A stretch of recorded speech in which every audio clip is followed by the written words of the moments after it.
जय भोलेनाथ जी की। आज हम छठा अध्याय शुरू करते हैं। ब्रह्मा जी बोले, हे नारद, हमें तथा विष्णु को परस्पर लड़ते हुए देखकर प्रलयकालीन प्रज्वलित बड़वाग्नि के समान शिव जी अचानक ही उस स्थान पर प्रकट हो गए। मैं उनकी उपमा किससे दूं? उनके उस परम तेजस्वी स्वरूप को देखकर हम दोनों ने परस्पर युद्ध करना बंद कर दिया। उस समय विष्णु अत्यंत भयभीत तथा आश्चर्यचकित हो मुझसे कहने लगे, हे ब्रह्मन, ये निस्सीम तेज यहाँ कहाँ से आ पहुँचा? अब हम दोनों को उचित है कि हम इस तेज के आदि और अंत को देख आवें। हम दोनों में से जो भी इसके आदि और अंत को देख लेगा, उसी को सबसे बड़ा और सबका स्वामी स्वीकार कर लिया जाएगा। हमें तो ये तेज आदि और अंत से रहित जान पड़ता है। अच्छा, तुम इस तेज के ऊपर की ओर जाओ और हम नीचे की ओर जाते हैं। हे नारद, विष्णु की ये बात मैंने स्वीकार कर ली।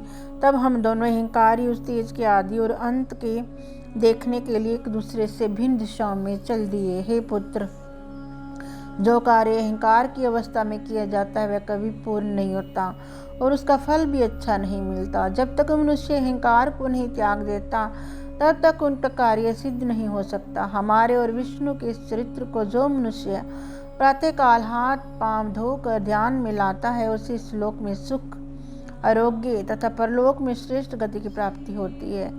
हे नारद, हम और विष्णु एक दिव्य सहस्र वर्ष पर्यंत उस दिव्य ज्योति की ओर अंत को ढूंढते रहे, परंतु हम दोनों में से किसी को भी उसका कुछ पता नहीं चला।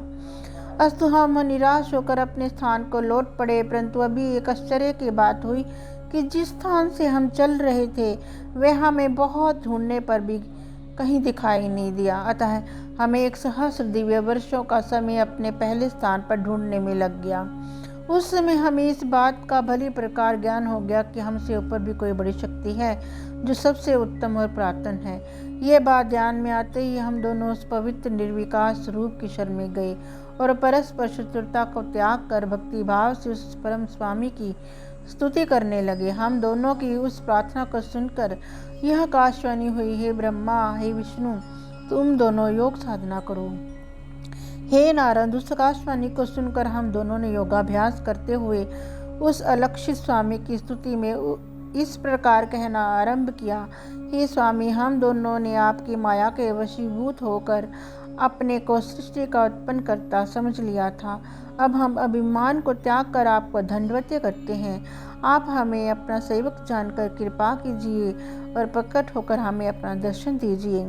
जिस समय हम लोग इस प्रकार स्तुति कर रहे थे, उसी समय हम दोनों को गूढ़ शब्दों में किसी ने कुछ प्रेरणा दी, परंतु हम उसके तात्पर्य को नहीं समझ पाए। अब हमने दंडवत करते हुए पुनः ये प्रार्थना की कि हे प्रभु, हमारे सम्मुख साकार रूप में प्रकट होकर आप दर्शन दें, क्योंकि आपकी गूढ़ प्रेरणा को समझने में हम दोनों ही असमर्थ हैं। हमारे इस प्रकार कहते ही भगवान सदाशिव ने साक्षात प्रकट होकर हमें अपना वह स्वरूप दिखाया जिसके दर्शन पाकर संपूर्ण संसार मोहित हो जाता है। तदुपरांत प्रणव अर्थात ओमकार प्रकट हुआ। भगवान सदाशिव की माया जानने में असमर्थ होने के कारण हम उसे भी समझने में असमर्थ रहे।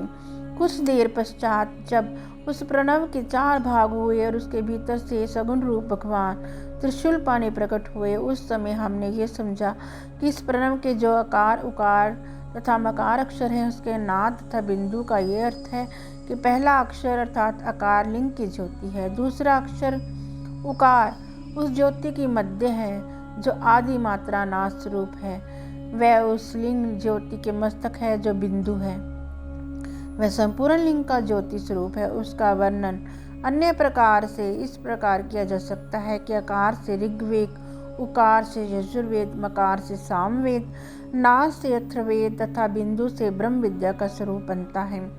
वह संपूर्ण सृष्टि में सर्वोत्तम है, उसी को वृषातन कहा जाता है। उसी प्रणव में तीनों लोकों की स्थिति है, वह कभी नष्ट नहीं होता। ब्रह्मा से लेकर तृण पर्यंत सभी जीव तथा वस्तुएं उसमें स्थित रहती हैं। ढूंढने पर भी प्रणव के लिंग को प्राप्त नहीं किया जा सकता। चारों वेद तथा 18 प्राण भी उसके भीतर विद्यमान हैं। हे नारद, वेद भगवान सदाशिव को परमस्वरूप कहते हैं। वे शिव जी अपने दाहिने अंग आकार द्वारा सृष्टि की उत्पत्ति करते हैं एवं बाएं अंग उकार द्वारा उसका पालन करते हैं। प्रणव रूप शिव के हृदय में जो मकार है उससे प्रलय का प्रादुर्भाव होता है। वर्णमाला के संपूर्ण अक्षरों से भगवान सदाशिव का शरीर अलंकृत है।